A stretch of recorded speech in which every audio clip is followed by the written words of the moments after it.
मतदारसंघातून भगरे यांना मार्क्सवादी कम्युनिस्ट पक्षाची 1.5 लाख मतांचे गिफ्ट। भाजपाच्या उमेदवार भारतीताई पवार यांची डोकेदुखी वाढली। आज महाविकास आघाडीच्या वरिष्ठ नेत्यांची पत्रकार परिषद झाली। त्यात माकप आघाडीत सहभागी असून कोणत्याही जागेवर उमेदवार नसले तरी त्यांच्याकडून पाठिंबा मिळाला असल्याचे जाहीर करण्यात आले।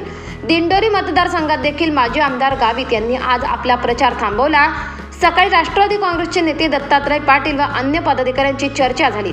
आता दिंडोरी मतदारसंघात माकप राष्ट्रवादी काँग्रेस शरद पवार गटाचे भास्करराव भगरे यांच्यासाठी संयुक्त प्रचार मोहीम राबवतील। त्यामुळे गुढीपाडव्याचा मुहूर्त राष्ट्रवादी काँग्रेस शरद पवार गटाला लाभदायी ठरला आहे असे म्हणता येईल। मार्क्सवादी कम्युनिस्ट पक्षाचे पेठ, सुरगाणा, कळवण यांच्यासह दिंडोरी मतदारसंघात विविध आदिवासी भागात चांगला प्रभाव आहे। या पक्षाला लोकसभा निवडणुकीत सरासरी 1 लाखाहून अधिक मते मिळतात। आता त्यांचा उमेदवार नसल्याने आणि भगरे यांना पाठिंबा मिळाल्याने गुढीपाडव्याच्या मुहूर्तावर राष्ट्रवादी काँग्रेस शरद पवार गटाचे उमेदवार भास्कर भगरे यांना 1 लाख मतांचे गिफ्ट मिळाले आहे असे म्हणता येईल।